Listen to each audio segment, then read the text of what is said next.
Buenas tardes, colegas, ¿cómo están? Ahora vamos a ver la segunda parte de fisiología. Tenemos básicamente lo que es el aparato renal, aparato cardiovascular, vamos a ver algo sobre la sangre, el músculo y el sistema nervioso. Veamos algo sobre nefro, el aparato renal, pero antes de ello, recuerden que el aparato renal es el que regula el medio interno, y el medio interno básicamente está compuesto por agua. Entonces es importante saber la composición o dónde está distribuida esa agua en nuestro organismo, ¿no? Y esto es fácil de recordar, ¿no? Y es probablemente una pregunta que podría estar ahí, ¿no? Tenemos que el agua está dentro de las células y fuera de las células, ¿no? Todo el agua corporal es el 60% del peso, ¿no? 60% del peso es agua, ¿no? Entonces, eso va a variar, porque los recién nacidos, los neonatos, pueden llegar a tener 80% del peso. Un viejito podrá tener 50% de peso. Las mujeres tienen menos agua que los varones. Recuerden que las mujeres tienen más grasa magra. Entonces, las mujeres pueden tener 55, los varones 65, pues, ¿no? Entonces, esas variaciones hay que saber. Ahora, el agua corporal total se divide en el intracelular y el extracelular, como hemos dicho. El intracelular es 40%, el agua intracelular es 40% del peso, ¿ya? Y el extracelular es 20%, lo que quiere decir que la mayoría del agua está dentro de las células, es en el intracelular. Ahora, a su vez, el extracelular se divide en dos compartimentos, el fluido intersticial y el plasma. El fluido intersticial, ¿cuánto es? 15% del peso, ¿no? Y el plasma es el 5% del peso. Entonces son cosas que hay que saber. Ahora, también nos pueden decir, un paciente, tantos, ¿no? No nos dan su peso. Necesitamos saber algún compartimento corporal, digamos el plasma. Podríamos determinarlo con la administración de alguna sustancia, ¿no? Entonces, ahí está la pregunta, ¿cómo medimos los volúmenes del compartimento de los líquidos corporales? Primero, mediante un marcador adecuado. Debemos escoger un marcador, ¿no? Dependiendo del espacio que vamos a medir. Por ejemplo, si vamos a medir el plasma, ¿qué marcador usaremos? Una sustancia que solo se quede en el plasma y no se vaya al resto de compartimentos. Y esos ahorita los vemos en la tabla que sigue. Luego vamos a administrar una cantidad conocida de ese marcador. 5 miligramos, digamos, se le administra. Luego esperamos que entre en equilibrio en el cuerpo y sacamos una muestra de sangre y medimos ese marcador, ¿no? Vamos a medir la concentración, de repente nos va a dar 0,5 miligramos por decilitro, ¿ya? Y de ahí vamos a calcular el volumen mediante esta fórmula, ¿no? El volumen del espacio que queremos medir va a ser igual a la cantidad que le hemos administrado al paciente sobre la concentración que hemos encontrado en sangre, ¿no? Fácil. Entonces necesitamos saber esa fórmula y qué sustancia usamos. ¿Qué sustancia vamos a usar? Ahí está, dependiendo del compartimento. Agua corporal total, ¿no? ¿Qué usamos? Agua, pues. El agua se va a distribuir en todos los compartimentos, pero para diferenciarla del agua que ya tenemos, le ponemos un agua pues especial, el agua pesada. El agua pesada que tiene deuterio, ¿no? El otro isótopo del hidrógeno, porque el hidrógeno tiene el isótopo más frecuente, el que tenemos, es el protio, ¿no? Entonces, con deuterio es otro tipo de agua. O el agua tritada, el otro isótopo, el tritio. También podemos usar antipirina. El extracelular lo podemos medir con sulfato, con manitol o inulina. Ya estas sustancias se quedan fuera de la célula, no ingresan. El intracelular no lo podemos medir directamente, tenemos que hacer la resta del agua corporal total menos el líquido extracelular. El plasma, usamos sustancia que se quede en el plasma. La albúmina, pues las proteínas no pasan fuera del plasma. Entonces le ponemos una albúmina radioiodada, ¿no? El azul de Evans también podría servir. Y el líquido intersticial lo sacamos de la resta de la obtención del líquido extracelular menos el líquido plasmático, ¿no? Entonces, sabemos la sustancia, sabemos la fórmula y podemos obtener los compartimentos. Esta pregunta un poco antigua, pero es importante reseñarla, fácil de responder. En un adulto de 50 años, de 70 kilos, el agua intracelular aproximadamente el intracelular era el más abundante, ¿no? Era el 40%. Entonces sacamos 40% de 70, ¿cuánto nos sale? 28 litros, ¿no? 28 litros. Ya, entonces, para que vean la importancia de lo que les he dicho. Ahora tenemos las funciones del riñón, ¿no? El riñón, ¿qué funciones cumple? Función reguladora, regulación del medio interno, el equilibrio hidroelectrolítico, el equilibrio ácido-base. Función excretora, todos los productos del metabolismo que son tóxicos van a salir por el riñón. Por ejemplo, la urea. ¿De dónde viene la urea? Ayer lo hemos visto, ¿no? Del amonio, ¿no? El amonio es tóxico, se transforma en urea y va a salir por la orina. La creatinina, ¿de dónde viene? De la creatina. Y la creatina, ¿dónde está? En los músculos, ¿no? Ayuda a llevar energía en los músculos. Fósforo, entre otras cosas, son eliminadas por el riñón. También el riñón tiene función metabólica, por ejemplo, hace gluconeogénesis, ¿no? La gluconeogénesis básicamente se va a dar en el hígado, pero el riñón también cumple esa función. Tiene un rol importante como productor de hormonas el riñón, porque va a producir o va a estar en el sistema renina-angiotensina-aldosterona, tiene que ver con la síntesis de eritropoyetina, quininas, prostaglandinas y activa la vitamina D. Y además tiene un rol importante en la regulación de la presión arterial, que lo vamos a ver mejor en cardiología. Ahí tenemos la unidad funcional del riñón en la nefrona, ¿no? Pero no quiere decir que es lo único. También está el intersticio cumple varias funciones. Por ejemplo, acá hay células que son macrófagos y tienen un rol importante en la inmunidad. Acá están las células, sobre todo en el córtex, las células intersticiales del córtex, que producen la eritropoyetina, ¿no? ¿Dónde se activa la vitamina D? También en el intersticio, ¿ya? Pero no vamos a estudiar mucho el intersticio, vamos a ir básicamente a la nefrona, que eso es lo que más se ha preguntado.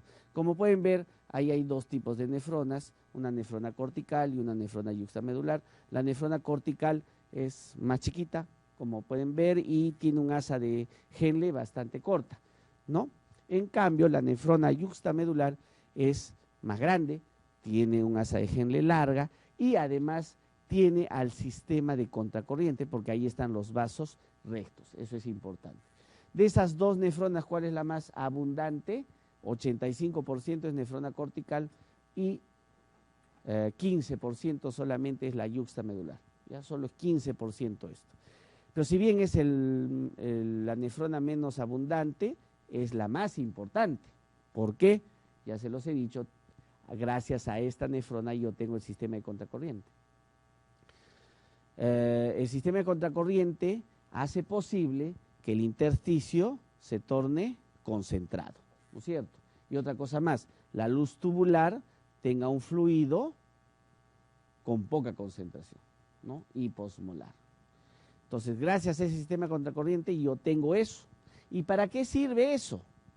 Para que yo pueda concentrar la orina cuando lo necesite, ¿no? Si yo necesito agua y no he tomado agua, pues no voy a orinar no voy a tener una orina con solo agua, va a ser una orina concentrada. Y es que cuando tengo necesidad de agua, ¿qué se va a producir? La hormona antidiurética. Y la hormona antidiurética va a abrir las puertas acá, a este nivel. Entonces, abre la hormona antidiurética esas puertas y el agua va a ir de un lugar de baja concentración a uno de mayor concentración, ¿no? El sistema de contracorriente ha hecho que este intersticio sea de mayor concentración. Entonces, pues el agua, por obvias razones, va de menor concentración a uno de mayor concentración y se queda en el cuerpo. Mientras más larga es el asa de Henle, mayor posibilidad de concentrar orina tenemos, ¿ya? Y todo depende de la especie, ¿no? Hay especies como el camello que tiene un asa de Henle más larga que el humano. Y hay especies como las nutrias, que viven entre el río y la tierra, que tienen un asa de Henle mucho más corta que nosotros. ¿Ya? Es que ellos no necesitan concentrar orina. En cambio, los camellos necesitan concentrar orina más que nosotros, pues, ¿no? Entonces, eso es importante. El asa de Henle determina la capacidad de concentrar orina. Y eso está dado y eso está en las nefronas yuxtamedulares. Pregunta, ahí está. La máxima osmolaridad urinaria posible en una especie depende fundamentalmente ¿de qué depende? De la longitud de asa de Henle, aunque para ser más exactos depende de dos cosas. La capacidad de concentrar orina depende de dos cosas. ¿De qué es? De la longitud del asa de Henle y del efecto de la hormona antidiurética. Pues tengo que tener los dos. Pero para que la hormona antidiurética haga efecto, tengo que tener el intersticio con aumento de osmolaridad, de concentración, ¿no es cierto? Si no hay asa de Henle, la hormona antidiurética no va a poder hacer nada, ¿ya? Entonces, los dos son necesarios, pero digamos que la longitud de la asa de Henle es lo primero, pues, ¿no? Es lo primero. Muy bien, ahí está la nefrona, el glomérulo, el túbulo contorneado proximal, el asa de Henle, el asa de Henle gruesa, el túbulo contorneado distal y el túbulo colector. ¿Qué funciones hace nuestra nefrona? Ahí están las tres funciones. Filtra, ¿no? Luego reabsorbe, es la reabsorción, y luego tenemos la secreción de sustancias. La suma total de esas tres funciones es la producción final de orina o excreción.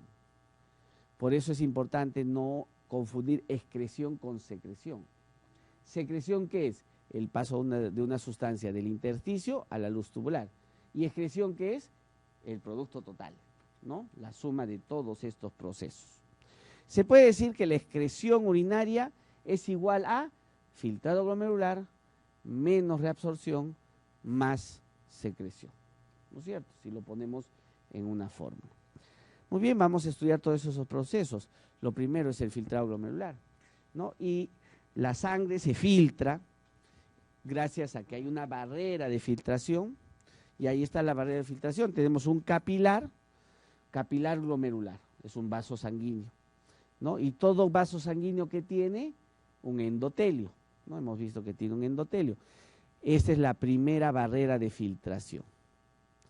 ¿Ya? Y la diferencia que tiene este endotelio en relación a otros endotelios, que este endotelio es 50 veces más permeable que cualquier otro. ¿Y por qué es permeable? Porque tiene fenestraciones. O sea, es una coladera, tiene agujeros y deja pasar, ya deja pasar.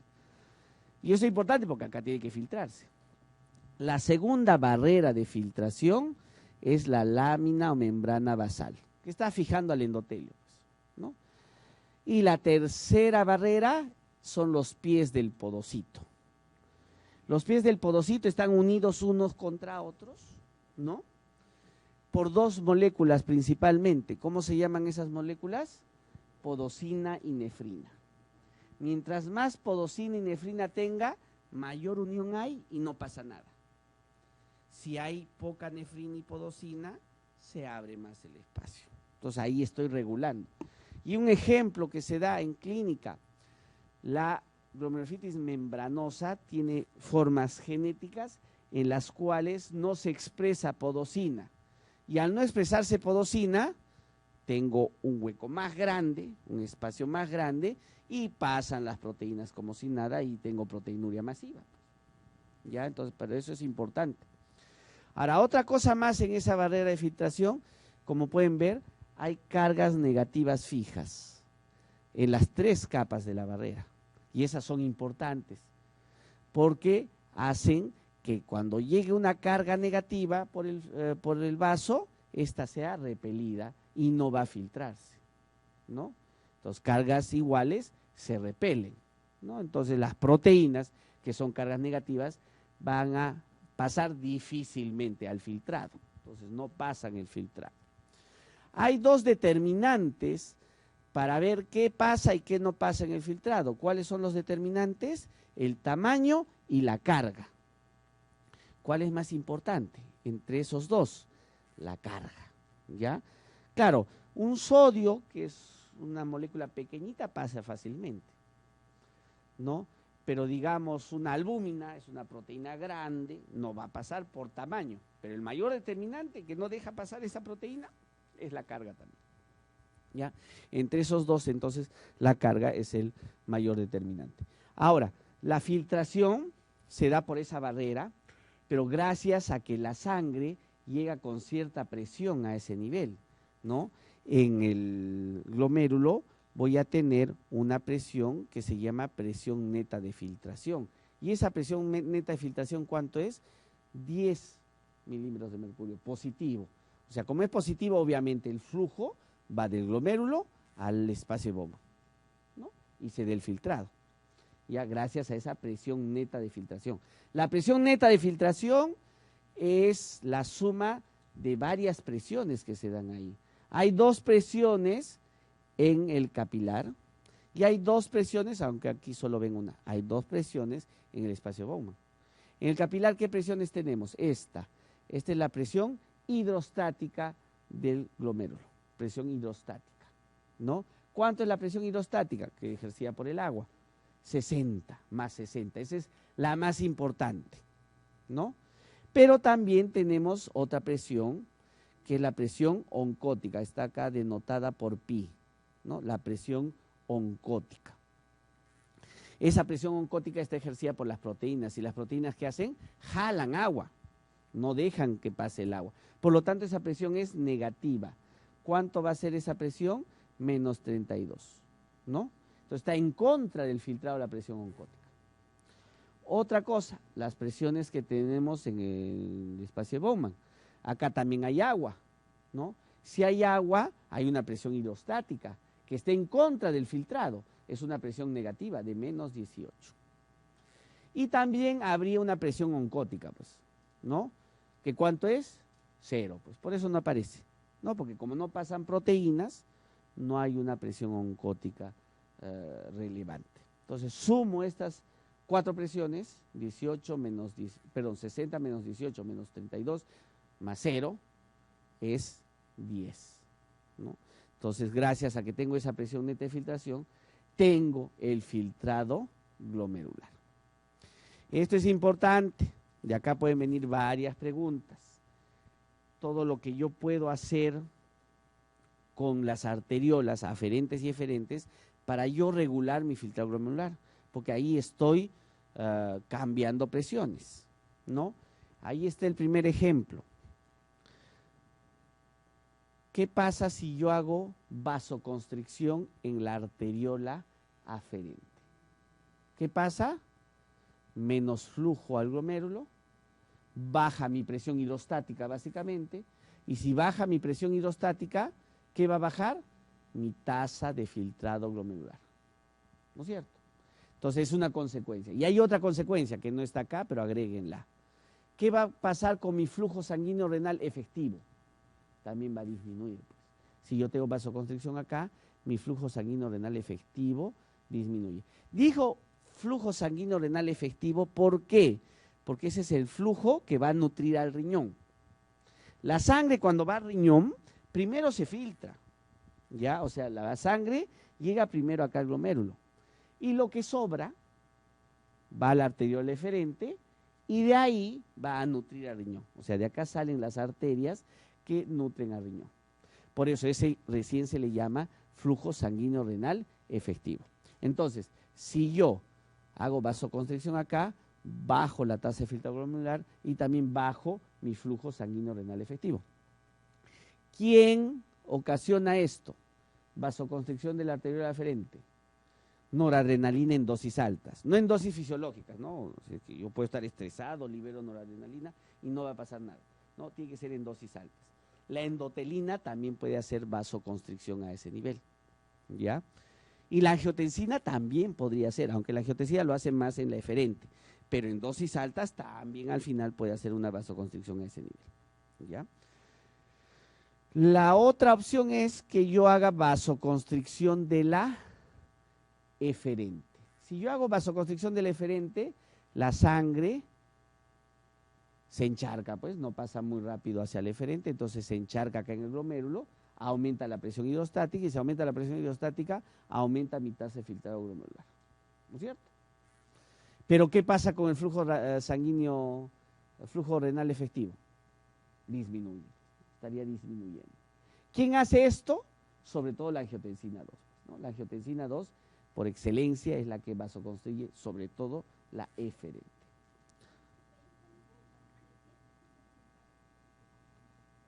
Ahorita vamos a ver el flujo sanguíneo, ya, eso vamos a ver. Ahora, Tenemos esto que sería hipotético, vasodilatación de la eferente solamente.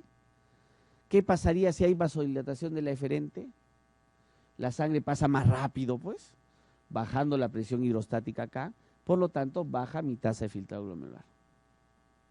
¿Ya? Baja mi tasa de filtrado glomerular. Pero ¿cómo estaría mi flujo sanguíneo renal efectivo? Aumentado, ¿no? Y esto, que es la vasodilatación de la aferente, ¿no?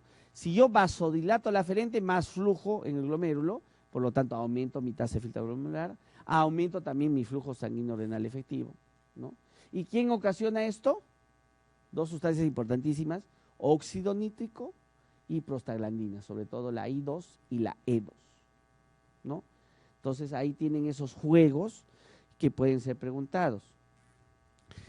Ahora, tenemos la autorregulación del filtrado glomerular.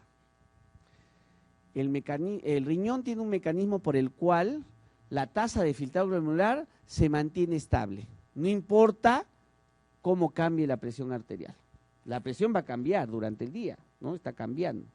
Pero la tasa de filtrado glomerular debe mantenerse constante, porque si esa tasa de filtrado glomerular cambia en algún momento, voy a tener retención de algún elemento. Puedo retener, pues, creatinina, urea y demás.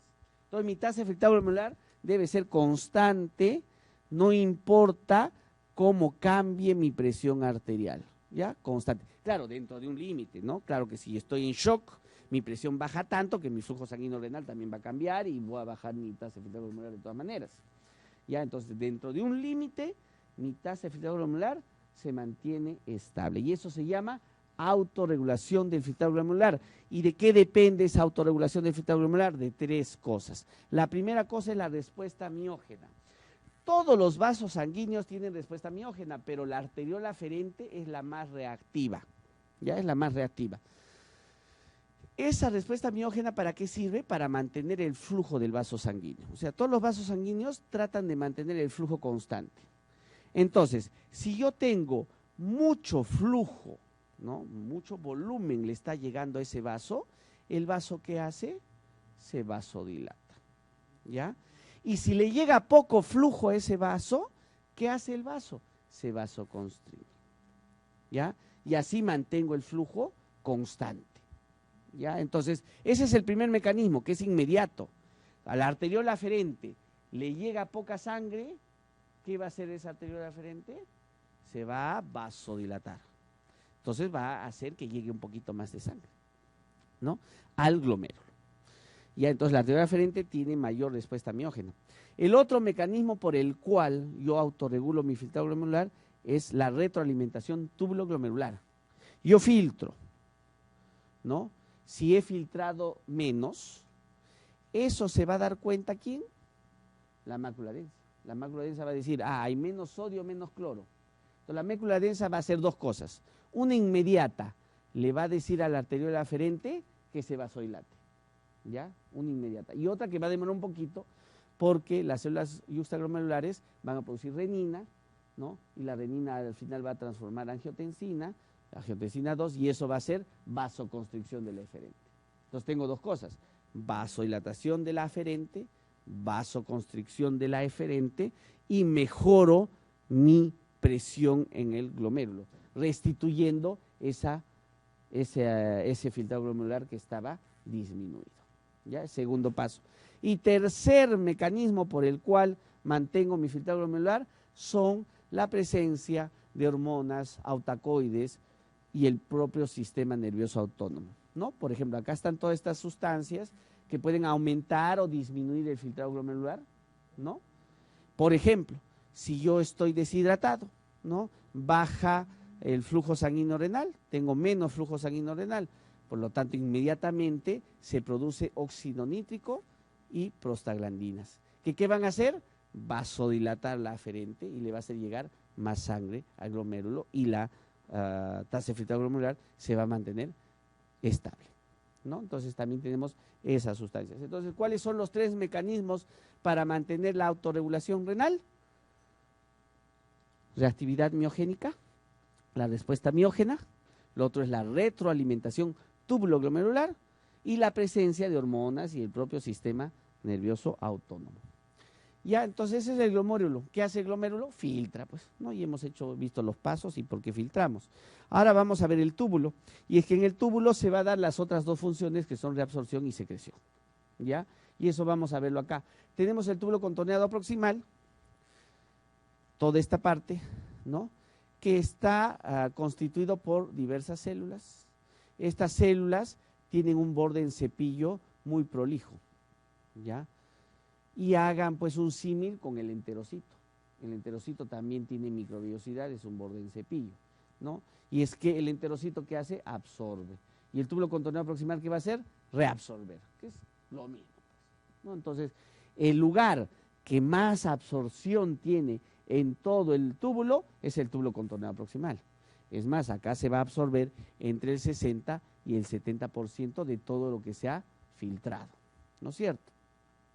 Entonces, es importante esas microvellosidades del borde en cepillo. Y tenemos pues que se va a transportar, perdón, se va a reabsorber sodio, agua, cloro y otros a través de diversos tipos de transportes, transportes activos, pasivos, ¿no? Ósmosis, que también sería un transporte pasivo.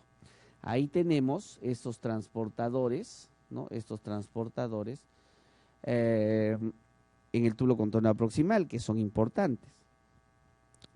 Vuelvo a decir, se reabsorbe 60 a 70% de todo lo que se ha filtrado en el túbulo contorneado proximal. Pero va a depender de sustancias. Hay sustancias que se absorben en mayor cantidad que el 60%. Por ejemplo, tenemos la glucosa, ¿no? La glucosa se absorbe ¿cuánto en el túbulo contorneado proximal? El 100%, ¿no? Y después no aparece nada de glucosa en orina, porque lo estoy absorbiendo. ¿Mediante qué transportador? El famoso transportador de sal y glucosa tipo 1 y también el tipo 2, que era el que estaba en riñón, el SGLT1 y 2, ¿no? Es un cotransporte. Entonces ahí glucosa pasa gracias a la gradiente que ha creado la bomba de sodio-potasio, la gradiente de sodio, ¿no? Entonces es importante. Pero este transportador se satura, ¿no? Cuando hay mucha glucosa, simplemente ya no transporta más glucosa. ¿Cuánto es el valor para que se sature? Entre 180 y 200 miligramos por decilitro de glucosa en sangre. Si yo tengo esos valores, ya pues el transporte se satura y comienzo a tener glucosuria. Entonces eso es importante. ¿Quién se absorbe en su totalidad del túbulo contorneado proximal? La glucosa. ¿Quién más se absorbe así? Casi en su totalidad, los aminoácidos. Si bien las proteínas no pasan, hay aminoácidos que sí pasan al filtrado. ¿Y cómo se absorben? Con el mismo mecanismo de absorción que tiene en el intestino, ¿no? Es un cotransporte de sodio aminoácidos, ¿ya? La cistina, por ejemplo, se absorbe así. Si yo tengo alteraciones de transportador, voy a tener cistinuria, ¿no? Voy a tener cistinuria. ¿Qué otra cosa más se absorbe en el túbulo contorneado proximal, así en bastante cantidad? El fosfato, ¿no? Y hemos visto ayer, el fosfato era transportado mediante dos mecanismos básicamente, después lo vemos también, uno con sodio y otro fosfato puro, ¿ya? Y recuerden que el fosfato sodio, la absorción de fosfato sodio era inhibida ¿por quién? Por la paratormona, ¿no? Eso lo vimos ayer. Ahora, en el túbulo contorneado proximal se da todo eso, ¿ya? Casi el 90% de fosfato se va a reabsorber en el túbulo contorneado proximal. Y el 10% restante se va por la orina, o sea, el resto del túbulo ya no lo trabaja. Entonces, el fosfato también es trabajado casi por el túbulo contorneado proximal. Y uno más, ¿qué otra sustancia también es solo trabajada o es trabajada en bastante cantidad por el túbulo contorneado proximal? El bicarbonato. El bicarbonato se reabsorbe el 90% en el túbulo contorneado proximal y el resto también se absorbe porque casi nada de bicarbonato se pierde en la orina. El resto se absorbe en túbulo contorneado distal, en el asa de Henle y demás, ¿no? Pero el 90% se va en el túbulo contorneado proximal. Por lo tanto, si yo tengo disfunción del túbulo contorneado proximal, ¿qué voy a tener? Glucosuria, cistinuria, fosfaturia, y el fosfato va a bajar en sangre, ¿no? ¿Qué más voy a tener? Acidosis, porque estoy perdiendo bicarbonato, pues. ¿Acidosis de qué tipo? Sería acidosis tubular, no, acidosis sí, acidosis tubular, proximal, ¿no? Porque es más en el túbulo contorneado proximal, ¿ya? Y eso tiene un nombre, ¿no? La disfunción del túbulo contorneado proximal, ¿dónde se da? ¿O cómo se llama? Fanconi, ¿no es cierto? Ese es un síndrome de Fanconi, disfunción del túbulo contorneado proximal, que puede ser primario o puede ser secundario. Por ejemplo, el mieloma múltiple puede causar un síndrome de Fanconi, ¿no? Entonces ahí está. Ahora, también secretamos algunas cosas. Por ejemplo, ahí tenemos un antiporte. Antiporte, hidrogeniones, sodio. Reabsorbemos sodio y secretamos hidrogeniones. Después vamos a ver este transportador. ¿En qué segmento de la nefrona se absorbe el 100% de la glucosa filtrada? ¿Dónde era? El túbulo contorneado proximal, ¿no? Fácil, pregunta del 2015-2. Mujer de 25 años, diabética, ¿no? Tiene glucosuria, también cetonuria, pero lo importante es glucosuria. La pregunta es, ¿en qué segmento de la nefrona se ha superado el mecanismo de transporte máximo de glucosa? ¿Dónde se reabsorbe la glucosa? En el túbulo contorneado proximal, pues, ¿no? Parece una pregunta de clínica, sin embargo, es una pregunta fisiológica, ¿no? Túbulo proximal. Y esta pregunta habría que analizarla con un poquito de clínica y un poquito de fisiología. Varón de 60 años, acude a la consulta por dolor óseo, debilidad muscular y fatiga. Dolor óseo en mayores de 60 años, ¿no? Varón. Tiene hipofosfatemia. ¿Por qué será? ¿No lo estará perdiendo por el riñón? ¿Tendrá fosfaturia? ¿No? Tiene acidosis metabólica hiperclorémica. La acidosis hiperclorémica es básicamente por pérdida de bicarbonato. Bicarbonato bajo. Se está perdiendo bicarbonato también. También tiene hipoglicemia, eso no es muy importante, hipocalemia tampoco. Pero lo que es importante es que tengo glucosa en orina. Estoy perdiendo glucosa. Entonces, ¿dónde estaría el problema? La zona donde se encuentra el defecto, ¿ya? Sin saber mucho, yo si veo glucosa, que está perdiendo glucosa, es el túbulo contorneado proximal, ¿ya? No necesito saber mucho para eso, ¿ya? Pero si lo analizo mejor, está perdiendo fosfato, está perdiendo bicarbonato. Ya, pues eso sí, de todas maneras ahí confirmo, es túbulo contorneado proximal. Y si lo analizo más aún, este paciente tiene mieloma múltiple, ¿no? Varón de 60 años, con dolor óseo, aunque faltan otras cositas más, ¿no? Pero tiene mieloma múltiple, ¿no? ¿Y qué hacía el mieloma múltiple? Fanconi, pues, ¿no? Entonces esto, así para ser más claros, es un Fanconi, pues. Pero yo, con ver la glucosa en orina nomás, ya pues podría decir, o tiene mucha glucosa, o tengo un problema en la nefrona que no está reabsorbiendo esa glucosa, ¿no? Entonces la respuesta es túbulo contorneado proximal, ¿no? Del 2018. Asa de Henle, ¿no? El asa de Henle ya cambia las cosas, ya su borde en cepillo no es tan prolijo como hemos visto, ¿no? Miren, su borde en cepillo ya es menor, ya no tiene muchas microvellosidades. Lo que sí es importante es que tiene un asa de Henle descendente y un poco ascendente, que son delgadas, es un asa delgada, y tengo un asa ascendente gruesa. Y miren las células, pues, ¿no? La asa ascendente gruesa tiene una célula más gruesa, ¿no? Y la delgada, una célula más delgada. Y esto es importante, porque el asa ascendente es impermeable al agua. Y eso es por las células, pues la célula es más difícil de pasar, pues. En cambio, el asa descendente y parte del ascendente, que es delgada, ahí hay permeabilidad al agua, ¿no? Entonces acá hay permeabilidad del agua y este es impermeable al agua. Ya, esto es por su composición de células. Que unido al sistema de contracorriente, ¿qué hacen? Ya hemos visto, ¿no? Gracias a eso, permeabilidad en un sitio, impermeabilidad en otro. Y el sistema de contracorriente, que es el vaso recto, que tiene un flujo inverso, ¿no? El flujo del vaso recto es inverso en relación al flujo del túbulo, ¿no? Son inversos, ¿no? Y eso que les he dicho, permeabilidad e impermeabilidad por otro lado, hacen que las sustancias entren y salgan y yo tenga al final intersticio concentrado y luz tubular con poca concentración, ¿no? Y está dado el mecanismo de contracorriente. Entonces, gracias a eso. En resumidas cuentas, ¿no? Lo otro es que en el asa de Henle ascendente tengo estos transportadores. Este transportador es el más importante. Es el famoso cotransporte triple, ¿no? De sodio, 2 cloros, potasio. Aparte hay otros transportadores, pero este es el más importante. Pero si hacemos el balance de todos estos transportadores, es importante el cotransporte triple. ¿Por qué? Porque está llevando dos cargas negativas, que son de cloro. Claro, y si hacemos el balance con el resto de transportadores, vamos a tener que hay una electronegatividad en el intersticio renal, y en la luz tubular voy a tener electropositividad, ¿ya? Entonces, ese transportador está aportando mucho a la electronegatividad del intersticio. Entonces, ¿qué tengo acá? Desequilibrio eléctrico, ¿ya? Mucha carga positiva por un lado y mucha carga negativa por el otro, ¿ya?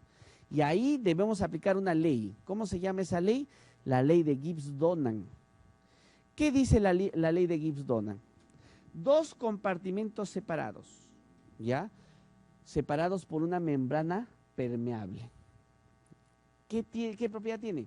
Que las cargas van a migrar de un sitio a otro hasta que estén equilibradas en ambos lados, ¿ya? Y acá, ¿qué tenemos? Una membrana, ¿no?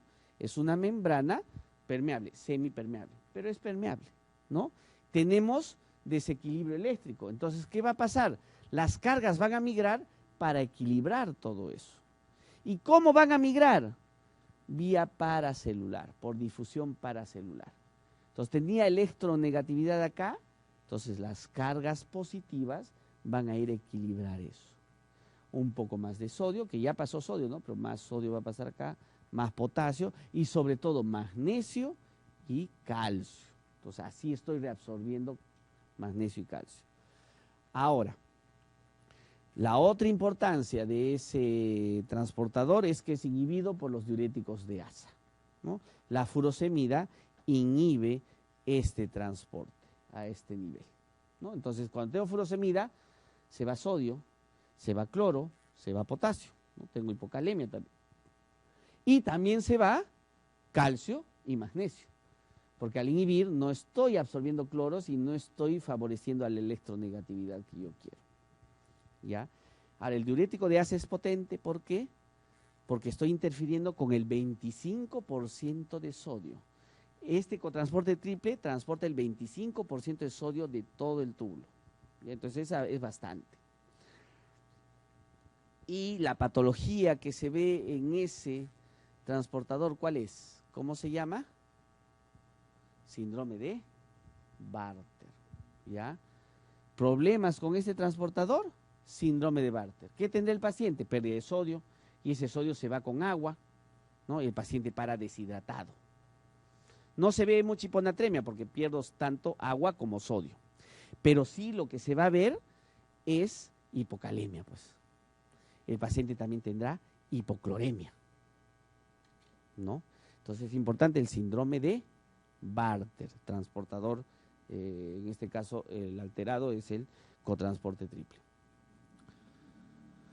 Puedo pasar eso, miren, justo esa pregunta está ahí. 5 años, un niño que presenta poliuria, ¿no? Está orinando mucho, y avidez por el agua. Tiene constipación también, eso es otro proceso ya secundario. Mal estado nutricional, está deshidratado, fuerza muscular disminuida. ¿Por qué será? Hipocloremia, está perdiendo cloro. Hipocalemia, está perdiendo potasio. Y también hipocalcemia, ya saben por qué está con la fuerza muscular disminuida, pues el calcio lo está perdiendo. Estoy perdiendo el calcio. Glucosa en orina está normal, por lo tanto el tubo contorneado proximal debe estar bien, ¿no? Proteinuria no hay. ¿Cuál es el segmento del túbulo renal afectado? ¿No? Este es un síndrome de Bartter, ¿ya? Bartter, que tiene pues anomalía en este transportador, ¿no? En este transportador. Entonces, si yo tengo anomalía de esto, pierdo sodio con agua, me deshidrato. No hago hiponatremia porque estoy perdiendo los dos, ¿ya? Ahora, cloro, hipocloremia, hipopotasemia. Y como no absorbo calcio y magnesio, también tengo hipomagnesemia y hipocalcemia, ¿no? Que es lo que tiene nuestro paciente. Entonces, ¿dónde va a estar la alteración? En el asa de Henle, ¿no? Esa es la respuesta. Específicamente es el síndrome de Bartter. Es pregunta del 2017.